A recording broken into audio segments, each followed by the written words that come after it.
and for the exceptional generosity with your time and friendship.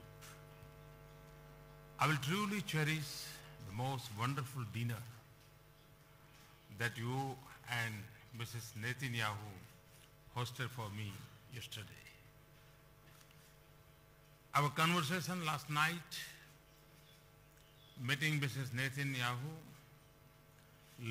learning about your family, especially what you told me about your father, has taken my experience of a beautiful country to a whole new level.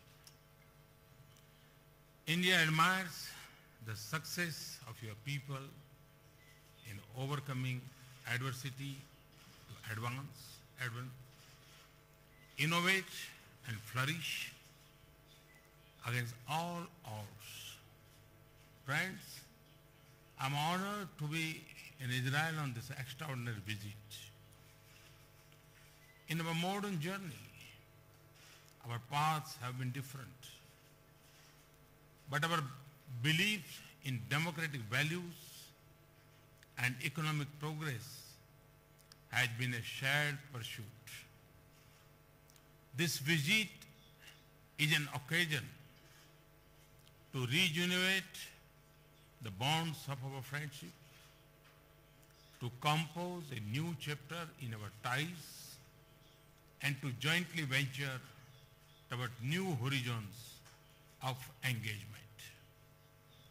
Prime Minister Netanyahu and I have had productive discussions covering an extensive menu of issues, not just on areas of bilateral opportunities, but also how our cooperation can help the cause of global peace and stability.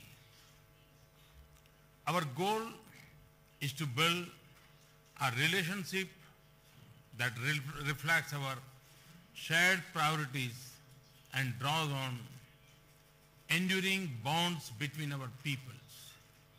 Friends, Israel is among the leading nations in the field of innovation, water, and agricultural technology.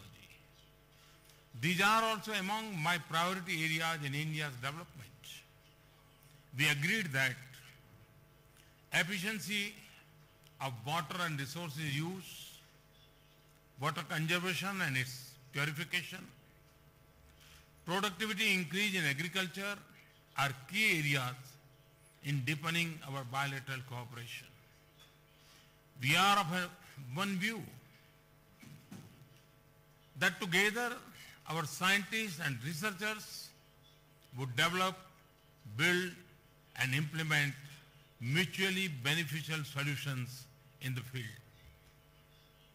Our decision to establish a bilateral technology innovation fund worth $40 million for research in industrial development will help us in achieving this goal.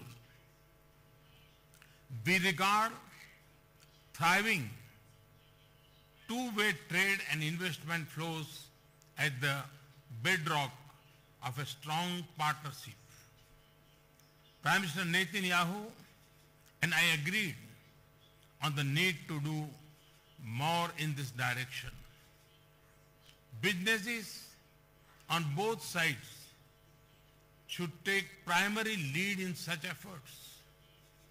This would also be our message to the CEO Forum tomorrow. Friends, India and Israel live in complex geographies. We are aware of strategic threats to regional peace and stability. India has suffered first-hand the violence and hatred spread by terror. So as Israel.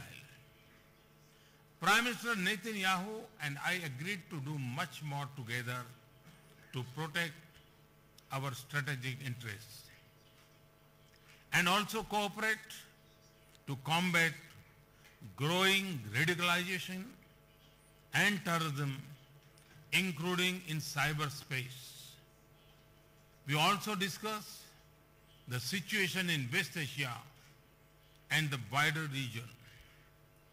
It is India's hope that peace, dialogue and restraint will prevail. Friends, our people hold natural affinity and warmth for each other. The Indian origin Jewish community reminds us of these bonds.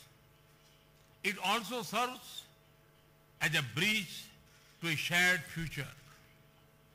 In recent years, we have been receiving a large number of Israeli tourists in India. At the same time, more and more Indian students are choosing to pursue advanced academics and research in your best universities. I am confident that the strength of these links, old and new, will hold us in good stead as we forge a partnership for the 21st century.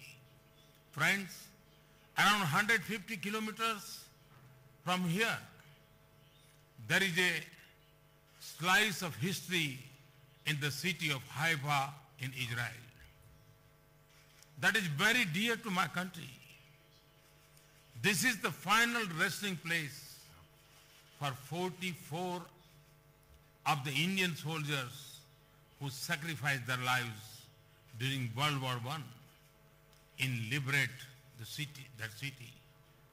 Tomorrow, I will travel to Haifa to pay homage to our brave Indian soldiers. Excellency Netanyahu, it has been a productive and memorable 24 hours in Israel. I'm sure the rest of my stay would be equally exciting. Let me also take this chance to invite you and Mrs. Netanyahu and your family to visit India. Wow.